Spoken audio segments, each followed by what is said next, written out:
MCQUEEN. I'm here today on behalf of Vitesse Media, who are the publishers of Information Age and the newly launched DiversityQ, a site exploring diversity in the workplace. They're also the hosts for Women in IT Awards and the Future Stars of Tech Awards, of which Marianne is one of the judges. Thank you, Catherine, and it's great to be here with everyone. I am the MD and VP for Puppet here in EMEA, and I was part of the judging panel. I was very honored to be part of it. I am super excited about today. We have speakers that are from the CEO level through to DevOps and Agile, and also to the future stars of tech. So we will have the talent actually here with us to share their stories. That's right, we certainly do. And we're going to start by taking a high-level look at diversity in business with a particular focus on IT. Hi, welcome to Agility Through Diversity. Today we're going to be taking a high-level look at diversity in business and IT in particular. I'm joined by Sanjay, Marianne and Dayo. Could you introduce yourselves to us, please? Sure. Well, thanks for having us. Sanjay Mirchandani, I'm the president and CEO of Puppet. We're a software company based out of Portland, Oregon, and are a growing company. We have 10 locations around the world, and we help our customers do more with software. Marianne Calder, and I work for Sanjay. I am the managing director and VP for Puppet here in EMEA, and we are now a 100 people region, so quite a fast-growing region. And growing. And growing. Okay, I'm Dayo Akinrinade, and I'm here as the partnerships lead of YSYS, which is we're a community-based organisation in London called Your Startup, Your Story. And in essence, we're a community of founders, investors, and really people that work in tech. And we're just sort of very mission-led, and we support organisations that want to drive diversity and inclusion. Why is diversity important to you in your business? Sanjay, maybe you could start. It's diversity, inclusion, cornerstones of how we build our workforce, how we engage with our customers. Diversity of ideas are core at us being a company that innovates. If we had a uniform sort of way of thinking about things, we wouldn't really innovate. We have development centers in Seattle, in Portland, in Belfast, Ireland, Australia. We have people in Australia, not a center, but and we build code around the world in ways, and we have a community, an open source community that contributes to our products. So we are, by definition, diverse. Very diverse, yeah. Marianne, what do you think? I would just add to what Sanjay was saying, and we touched on growth a little bit earlier, and this past year we've doubled the team here in EMEA, so being able to tap into all the talent pools that are available is incredibly important for us. Here in Europe we have 40% diversity in our team and some amazing talent, and that is because we are indeed bringing in a very diverse workforce. Yeah.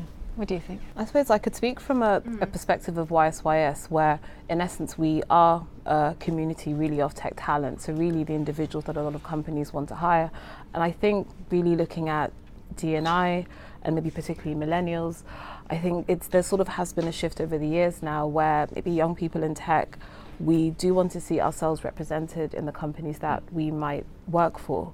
So I think it's absolutely important if organizations, because I think the big pull now is there's this war for talent, right? So I think the more organizations maybe can be diverse and assure candidates that this is somewhere where you can come and authentically be yourself and in turn will bring out your best work is like really key. This war for talent is a really interesting concept. So what are the ideal candidates that people are generally looking for in tech right now? Would you like to start, Marianne? I can start with that. I think that overall, I mean, Sanjay mentioned that we also have an open source community. I think that generally, and when we think about also IT becoming more agile, it's really about making sure that we have candidates coming in that are able to move fast, to learn fast, and actually in some ways as well fail fast. And that means people that come in with great confidence, but also with a strong open mind, ability to communicate very well, and more importantly, collaborate very well.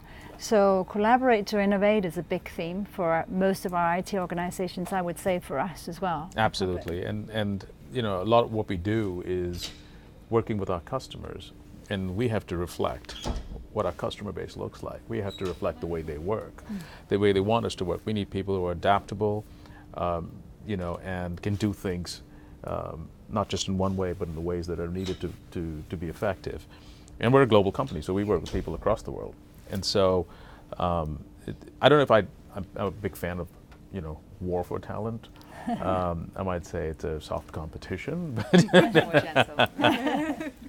And I think when we hear words like where you said collaborate and innovate, I think that's really fantastic, because it expresses your hiring for values and behaviors. And I think sometimes when we look at recruitment and retention around D&I, there's a notion of, I think, some companies, which is fine, they hire for cultural fit. Yes. And something which we do when we consult with companies is we sort of help them just sort of break it down to understand you don't want fit to the extent that it's similar behaviors and patterns of thinking, but when you say you're measuring things like collaboration and innovation, that still leaves room for individuals to come in but still embody those values. Correct. Which I think Be is yourself. a great way to we sort of pride ourselves as a company, and we've got ways to go to be really good at it necessarily, but we keep trying to improve, and in that we want to bring in the best talent to let them be the people that they are, and deliver based on that. So if you walk through our offices here or in Portland, it is truly diverse, even just at that level. It's people express themselves, their desks, their office space, the way they dress. It is wonderful. If you could change one thing in the tech industry to have a bigger impact on diversity, what would that be? I think it would be around perhaps behavioral change around how organizations recruit. I would say particularly sourcing. So we believe, and also within YSYS, our philosophy is the bar for talent should remain the same. Everybody wants the best talent. But encouraging companies to widen up their sourcing methods and their selection pools. So say, for example, where we go into organizations and we'll consistently see we recruit from the top 20 universities. Okay, fantastic. Yes, I went to a top 20 university, but we tell them that, well, look, there's technical colleges for people where perhaps a computer science degree wasn't necessarily for them, but they went straight to just go and learn maybe very deep skills in coding. So I think to change it would, as I said, just really to broaden how companies select and where they're going, and also recognize that if they do want diversity, that's change, right? So organizational change means, yes, it's not going to be as easy. It might take a little bit longer, a bit more of an investment, but really just that commitment, I would say, to drive change. That's a great point. And I would build on that. I think that's a really good point, that in addition to broadening out, we also need to start early. So I think that actually a lot of the aspirations and interest in the tech industry starts when you're very young, and so I'd love for us to do more of reaching out to really young girls. We do that a lot actually with Puppet. We have a lot of kids coming in. We have events where they come in and get exposure, and they see that there's a variety of roles, and there's lots of opportunities, really, really exciting opportunities in IT as an industry. Can I do two? I suppose just one thing. Yes. I think one is more institutional. We need more mentors. We need more folks who take young people under their wing and show them the options, show them what the art of what's possible.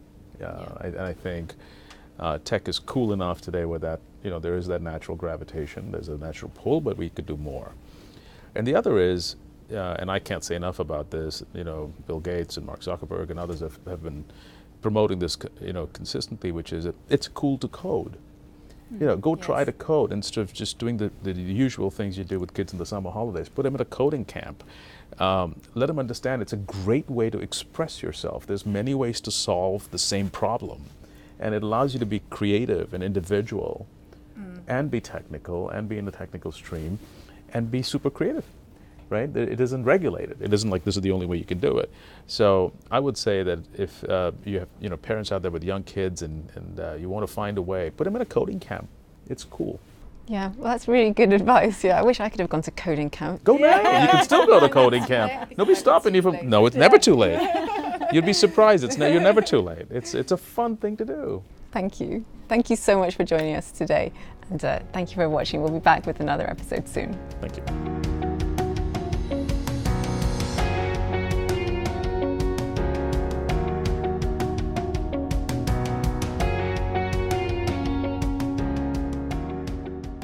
Welcome back to Agility Through Diversity. Today we're going to be looking at diversity in IT and the opportunities brought about by the move to Agile and DevOps. I'm joined by Alberta, Kate and Marianne. Could you please start by introducing yourselves? Hi, I'm Alberta Bosco. I'm Senior Product Marketing Manager here at Puppet. Hi, I'm Kate Self and I'm a degree apprentice at BT, and I also won the IT Infrastructure Award. And I'm Marianne Calder. I am the MD and VP here for Puppet in EMEA, and I was also very honoured to be part of the judging panel for the Future Stars of Tech Awards as well. So congratulations, first of all. So before going any further, I think it might be helpful for you, Alberta, maybe to explain to us what exactly is DevOps. DevOps is a methodology that the IT teams these days adopt so they can support better the business achieving their objectives. So any business today needs to come up with new products, new services at all time. Customers expect that, and they expect a great level of experience. So this is how IT can support better the business these days. So how do you think that diversity is helping us to move to DevOps? As I said, DevOps is a methodology, is a culture, organizational culture, and it's based on an experimental approach. This implies coming up with new ideas at all time, experimenting new ideas. Creating new ideas or new solutions to all the problem is really hard, especially when you have a team composed of people coming from the same background, same life experience. So diversity brings different perspective in a team, different perspective to the same thing. And that's essential for the experimental approach to be successful. What do you think, Kate? And over the last many years, actually over the last 6 years, we have been running the State of DevOps report at Puppet. We have about 27,000 people that have been engaging in the analysis and provided feedback. And what we've found is that transformational leadership is really key. The ability to bring people together, drive a vision and a common goal for a team that, as Alberta said, is diverse in thinking, that can drive innovation, is absolutely key to success. So diversity, therefore, is really a very key cornerstone, I would say, of success in DevOps. I completely agree with both. So you need people from different backgrounds, different life experiences, different ways of learning, different ways of thinking, all brought together just to create a bigger impact on the project. So it seems like DevOps is a good place for women. Why do you think that is? Well, actually, I think that we should start with maybe, Kate, you have an example of coming into really working with software, and this is not necessarily thinking that you would go that direction to start with, but it's really interesting how you've taken that on. Yeah, so I came straight from school, didn't go to uni, didn't get a degree, so I came straight into BT's apprenticeship. So I only had my A-levels to go off. Luckily one of them was IT, but again that wasn't in software, it wasn't in coding. So I came straight onto the apprenticeship, and from then I've learned all the software, I've learned all the basics, learned new languages, so it's all just on the job experience really. I think it's such an amazing example of the fact that you having the right aptitude and also the right learning capability, and then on top of that, communication, collaboration skills to be able to actually tap into the rest of the talent pool that's there is definitely fundamental. Because a lot of people would think that they're going to work in tech, they need a very formal education, but that's not necessarily always the case. Especially with Agile, I think that this is one area where it changes so much and so fast that you need to just constantly be looking out for opportunities to learn more. And what you're learning wouldn't necessarily be in a book that you get at university. It would be from possibly your colleagues that are right there, or people that are driving innovation right next to you. What do you think? Why do you think that DevOps is such a good fit for women? Well, I'm just thinking back to the concept of the experimental approach earlier. I remember one of the things that attracted me to Puppet first, it was the description they had at that time on the website about us. That was about we're a bunch of artists, of technology scientists, and so on. So that really made me say, oh wow, this is a place for me. It's such a different kind of skills and talented all together. And I was right. I'm still here, I'm happy, and I got a lot out of this experience in terms of knowledge that I acquired in the last 2 years. One of the things I would add as well is that we heard one of the CIOs for a key customer of ours talk about DevOps and agility last week. And when he thought about the talent, he said that actually with DevOps and with Agile, I know very quickly what's working and what's not working, and because we're turning things around in a couple of weeks. And it made me think about a lot of the female colleagues that I've had over the years as well. Many of us have necessarily been worried about stepping up and concerned about self-promoting or taking results forward. But I think with DevOps and Agile, the results are so obvious and so clear very quickly that actually, you know, I don't think that would be as much needed in the future. So for me, it's also a way for female talent to come in and get exposure without feeling that they need to do that themselves. So it doesn't require so much self-promotion in a way as maybe other roles might. Yes, yeah. Correct. So we can see that DevOps is a good fit for diverse talent. What are the barriers? So the challenge with nurturing a new culture in an organization is convincing people that change is good. Because people get so used to the way of doing things for years, using same methods, same processes, same tools. It's really hard to convince them that, hey, it's time to change. One way to overcome this challenge is actually creating a small team made of people are more open to change, to innovation, give them a project and then share with the rest of the organization the success of this project so people can see the real potential. They have evidence that the hard work they put into this change actually pays off in the end. What do you think, Kate? I completely agree. So at the moment, I'm actually working in a small team, actually looking at diversity inclusion, and we're trying to make that successful so then we can push it wider in BT. So it's just a simple, small change within one team can create a huge impact. And just building on what both have said already, but I think in addition to the grassroots formation of the DevOps teams and making them successful, what we also need is transformational leaders. So there needs to be a leadership from the top that really sees the vision, paints the vision, and brings a common goal for across the team that everybody then can execute to.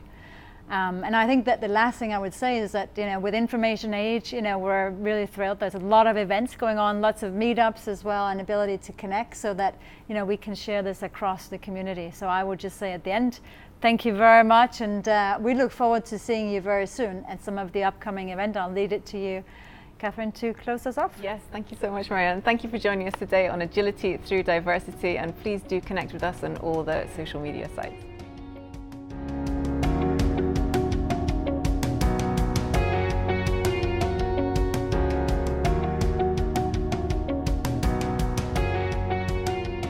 Hi, I'm Catherine McQueen. Today I'm joined by Rachel Neaman and Marianne Calder, one of our judges for the Future Stars of Tech Awards.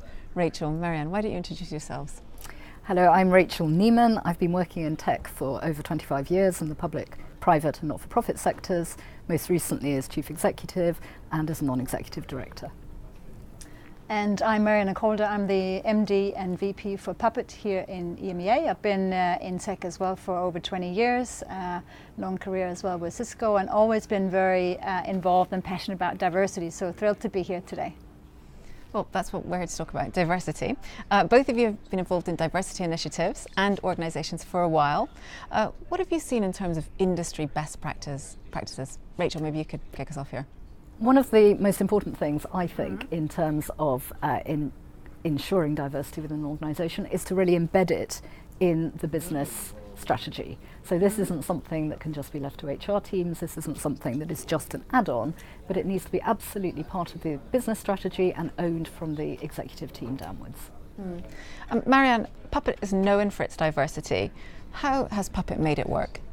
Yeah, so I think Rachel put it really, really well. It has to be a strategic priority. Today we have 30% of our workforce is diverse, actually 40% here in EMEA, which I'm very proud of. And it has to be driven from the top. From the leadership perspective, it's a leadership priority. Just like any other transformational project, it has to be driven with the same level of rigor and also same level of leadership throughout as well. And what's the sort of normal figures for the industry if you're 30% here? So I would say that for the industry, I guess it depends a lot on what you're looking at, but in terms of entry into the industry, I believe that it's the latest number I've seen are just over 20% in terms of female coming into the industry. When we look actually at how females are progressing through the levels from individual contributor to manager to exec, it starts unfortunately to dive off. This is one of the things that we'll be talking as well about. Yeah, so obviously a lot needs to be done here. Right, these are some great practices. How do you find that you attract and retain new talent pools? I think that we need to start taking some slightly more innovative approaches towards talent recruitment and retention. So I would like people to be thinking about aptitude rather than actual skills. The skills can be learned. I think the aptitude is really important to get people coming into the workplace who have the right way of thinking, the right attitudes, the right ambition, the right creativity, the right innovation, and the skills themselves can then be learned. And that way you get a much wider talent pool. I think why this is important is that it makes business sense to have a diverse workforce. The more your workforce represents the society that you're trying to serve in whichever way it is, the better your business outcomes are going to be.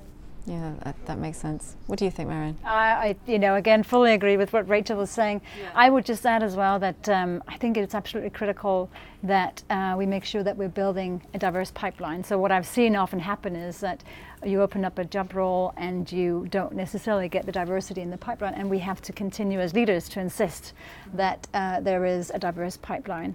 And then as we get female talent coming into the recruitment process, also address that with a diverse perspective as well. So making sure that interview panels are diverse, making sure that we actually have some of our diverse leadership throughout the organization interviewing the entire candidate pool as well. And as we get talent on board, that we also then reflect that in how we continue to develop and promote women as well through the organization. So one thing is bringing women in, but the other thing is making sure that we also reflect that diverse perspective as well as we go through and develop and promote as well. Mm. And how do you reach people that might not have considered tech as a career choice at all? One thing that's hugely important is having the right role models out there, and that's role models in every sense, not just from a gender perspective. And I think that it's very difficult to find people that appear to be truly relevant to new and young people thinking about coming into this sector. So that's a really critical thing. Where are the role models that will start to really speak to the type of pipeline and talent that we want to see? And why do you think that maybe women aren't going into tech in the same numbers as men are? I think there are multiple reasons for that, and it's a very complex issue, but we know that girls' interest in STEM subjects goes down as they hit puberty, around about the age of 13 and 14. I think there's an issue of stereotypes. I think there's also an issue that young girls don't necessarily understand how central technology now is to absolutely every sector, every industry, and every type of role. All roles require some form of understanding of technology, not necessarily to be a technical person. I don't have a techie background. No. You don't have to have that, but you need to have an understanding of how technology advances whatever it is that you're trying to deliver. So I think we need to be much broader in the way we talk about tech to young people. We need to get more diverse role models to start to speak to young people and start to break those stereotypes. This isn't about being a nerdy man. And I think that's, we're starting to see that happen. I think that's absolutely correct. And it is a really exciting place to be. The tech industry is really dynamic, it's very innovative, and it really has an impact across the board as well. So making sure that we get young girls actually from a very, very early age interested and excited, get them exposed to the fact that the technology provides for a variety of roles. It is no longer about being the geek in the corner. It's actually front, right and center of every single digital transformation that our customers are driving. And that's a key thing. The other thing I would say is that we also want to make sure that on the company side, we're opening ourselves up to new talent pools. I was very fortunate to be part of bringing in our first female sales team in Saudi. And by that, actually being able to tap into an incredible talented talent pool there. So as companies, we need to also challenge ourselves as leaders as well to think about where can we go where we haven't been, for looking for talent beforehand. In fact, this week was a massive step forward. Female can now drive in Saudi, so it's incredible to see. And that's a whole level of talent that generally we haven't tapped into. So I think it's both about attracting new talent pools, but it's also about looking for places where we haven't gone before. And once you're actually working in tech, how would you advise people to be able to progress their career? In tech, everything is changing constantly. So people need to be keeping up to date with new trends. So they do need to understand that this isn't a static industry or static sector. So I think having internal peer-to-peer mentoring groups really helps. And there's lots of research to show that peer-to-peer support is often more effective and more valuable almost than more senior level, more hierarchical forms of mentoring or support. So I think that's really important. I think involving local businesses and perhaps even local graduates and undergraduates from local universities, so that there's a whole range of different perspectives on tech that are brought into the workspace. So whether those are seminars and roundtables or whatever, or formal training groups, or the workforce going out and spending some time with other people, I think it's just exposure to as many different ideas about where tech is going as possible. That way it keeps it fresh, it keeps it exciting, it keeps it innovative, and it gives people some motivation. And just to add into Rachel, there's a lot of companies nowadays that are doing a lot, and Puppet is one of them, in terms of making sure that there are mentor groups, not just within the companies, but outside as well. So making sure that we're offering up facilities, offices for females to come in and work together and get the mentorship that they need. Like you say, I also believe it doesn't have to be a hierarchical piece. It actually should be more cross-disciplinary as well. And I certainly, for sure, I have 3 children, and we all know that women go through different stages in their lives, and sometimes you need different types of mentors through those stages. So I think the fact that you get mentorships, you have the role models, and then I think the other thing that we need to make sure is that everybody has their own plan. So I think one thing that often is left out is that everybody needs to own their own career and make sure that it's paced in a way that actually fits into life, as opposed to just being that left, at the very end. But that's a really key thing. I think that women, we always talk about, can you have it all? Do you think we can? I think that we can have it all, but not at the same time. And I think that's the real thing that we need to kind of learn better, is how do we pace our careers in a way that actually allow us to be the women that we want to be. And do you think tech is an accommodating industry in terms of like women coming back into the workforce after taking a break, maybe to have children or do something else? I would say that I think it is. So I'm just speaking for myself and certainly the women I support, and I think that it's getting a lot better.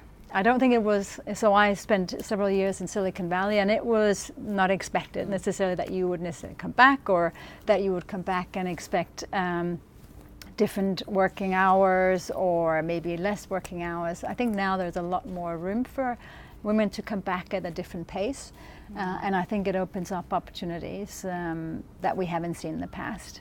Something that I've noticed is I think the industry itself is becoming more open to women returners. I think one of the problems though for women returners is the pace of change that is so fast. So actually women returners who anyway might have some issues of confidence and so on in terms of coming back into the workforce after having taken a significant break may also feel that they don't have the skills to keep up with their peers. So I think we need to be really clear about how we're supporting women and other people to come back into the workforce. I think whether those are ex-military service people, whether those are ex-offenders, how do we help these cohorts of people where there is huge amounts of talent, of latent talent, who might never have thought of a role in tech? How do we find those? It's your point, Marianne, about going out and finding and looking for the right people, but then giving them the inevitable support that they need, not only to boost their confidence, but to give them the skills that means it's a level playing field when they come back in. Training, I think is training, key. And exposure and awareness, because this is an incredibly exciting place to be, and as you said, it's moving unbelievably fast, and I think that's one of the things that attracts us all to the industry itself. Yeah. Well, thank you so much, Rachel, and thank you, Marianne, for joining us today and giving us your insights in working in technology. Thank you for joining us. Thank you very much.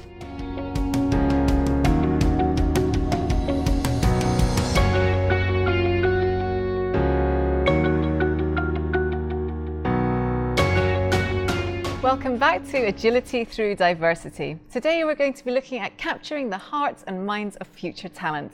I'm joined by Marianne Calder, who is one of the judges of the Future Stars of Tech Awards, and several of the nominees. Would you like to start by introducing yourself? Sure. Thank you for having me. My name is Oishi. I work as a software engineer at Rolls-Royce. I have been nominated for the Future Star of Tech Award, and I own the software and services category. Hi, thanks for having me. My name's Thea. I work at ServiceNow. I'm a strategic partner manager, and I was nominated as part of the IT infrastructure category. Hi, thanks for having me. My name's Kate. I'm a degree apprentice at BT, and I won the IT infrastructure category. Hi all, thanks for having me too. So my name's Helen Gidney. I'm a technical team lead at Softcat, and I was a finalist in the IT infrastructure category also. Thank you. And I'm Marianne. As Catherine said, I am super excited to be here today. I was very honored to be one of the judges and was humbled and inspired by hearing all the stories and the backgrounds that you all come with. So I'm very, very excited. Thank you for being here today. Can I ask you, what attracted you to working in this industry? Maybe we could start with you, Kate. Yep, so since school I've always been interested in IT. It's always been my favourite subject, whether it's creating a website, coding, all elements of it. BT actually came into my school, so I asked to do a work experience placement with them, and then from then on I knew it was my dream career and I wanted to get involved. What about you, Thea? I think mine's a bit of a funny story, I guess. I actually studied politics at university. I ended up running a small business in confectionery in New Zealand, and I sold that off and ended up meeting the MD of an IT reseller in my friend's bar when I was working. And he convinced me to come in and interview for an account management job. So mine's different again, I think, from these two. So I actually studied biochemistry at uni. It was a really interesting industry, but was perhaps not quite right for me. I wanted something where I could learn and grow, and it was quite fast-paced and relevant. So I sort of thought IT would be the best fit for me. It's certainly relevant. Yes, definitely. And Oishi? So I've been very fascinated by technology since childhood, and I was always been curious to learn more about it. And as technology has improved so much of human life, I thought I want to have a career in this field so that I can contribute to all this development. So I actually studied software and electronics engineering at university, and while I was studying I did 2 internships and 1 placement, and I thought IT and technology is the right field for me. Marianne? Yeah, I guess, overall mine is probably a mixture of all of these, but I was always very inspired by the IT industry. But like Thea, I started out on the path of foreign diplomacy and spent a year at the Danish consulate in San Francisco before then joining Cisco back many years ago. But it was always to me a very fast-paced, as you said, energized and very innovative place to work. So I have been absolutely thrilled to have a fantastic career since then. What do you think it takes to be successful in this industry? Helen, maybe we can start with you. I think that's a really good question. I think it's always going to be different for everyone depending on where they are in their career and what industry they're in. But for me, having a real drive and ambition for the area you're in, being passionate about that, being willing to work hard and really push yourself forward in the industry, in the areas you're interested in, but also taking any opportunity that comes your way. I think always saying yes to them and learning from them, because it may not be something that's completely relevant to you or something completely interesting, but you're always going to learn, you're going to meet new people, have new experiences, and really help push yourself forward. Yeah, what do you think, Kate? Yeah, I completely agree with Helen. Definitely ambition, drive. Also, don't be afraid to challenge the norm. So always challenge what people says. You can always learn from it. Also, don't be afraid to make mistakes. Everyone does it, so you've just got to learn from them. Good advice. What do you think, Thea? I think definitely having a big network. So ensuring that you are always talking to different people within your team, outside of your team, talking to people from other organisations and being present in those conversations. I think that develops a real sense of belonging in what you do. And also being patient, something I'm not particularly great at, but working on. If you're patient and you're waiting to achieve the right outcome, I think you can really develop a better sense of self there. Would you agree with that? I completely agree with all of them, and like taking every opportunity is the key. Like you have to take every opportunity, even if you have to go through difficult time, and even if you have to juggle a number of different things, but it's still worth it. I'd like to think, I think a lot of us wouldn't probably be where we are, you know, with your story at BT and your story with the confectionery if we didn't take those opportunities and, you know, step forward with them. Yeah. I think that, you know, being on the panel as well, one of the things that really struck me was that all of you, not only have you done, you know, you are outstanding at what you do, and again, it's huge recognition of everything that you do for your companies, but also, I think all of you also did things to stand out, and it'd be great and really inspiring maybe to share a little bit more about, you know, maybe a thing from each of you in terms of what did you do differently as well. I think that's always a good question because obviously in an industry like ours, there's a lot of talented people, there's a lot of people who are striving to be better, and I think actually that helps everyone be more successful because it steps up the game. But individually, something that I try to do is always look for something to improve, something to fix, something to make better. I think if you can find a niche, so for example in my area as a technical team lead, I'm trying to improve how we get work into our guys and how to improve the efficiency and the quality of the work that we give back to our customers, just to give them a better time and also improve customer experience. Yep. And stuff like that will get you noticed because you're improving not just your own work, you know, you're improving a lot of other people's, and it's something different from sort of the day-to-day. Yeah. I come from a pretty sporting background, and I think part of where I've been successful is learning from that. So you've got to be determined, you've got to be organised, and you've got to get buy-in from other people to help and support you build out a team. So if I look at my career, a lot of what I've done successfully is around building out a strategic business plan, and you can't do that by yourself. You've actually got to go and get buy-in from different levels, be organised, be diligent, and always be on top of everybody to make sure that you are getting the outcome that you desire.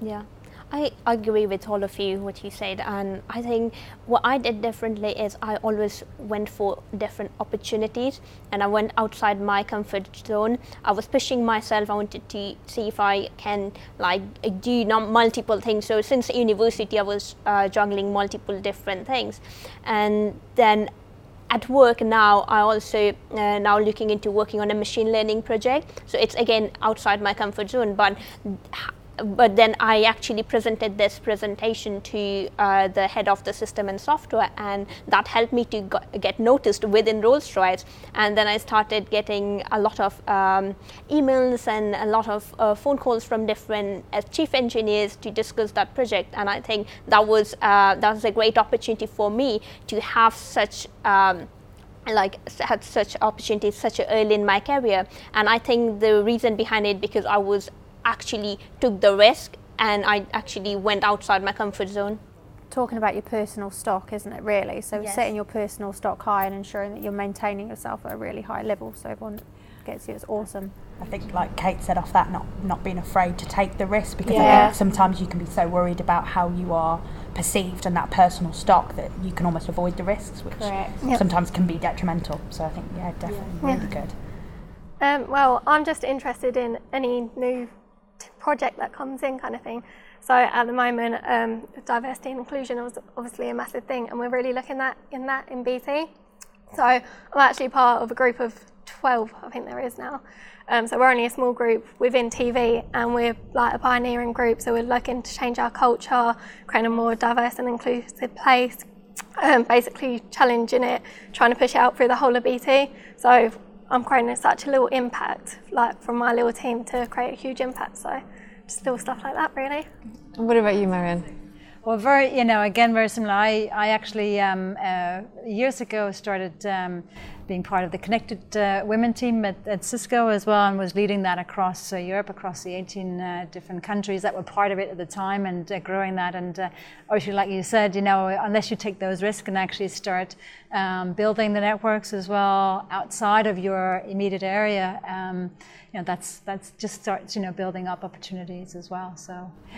Thank you so much for joining us today on Capturing the Hearts and Minds of Future Talent. We'll be back soon with another episode.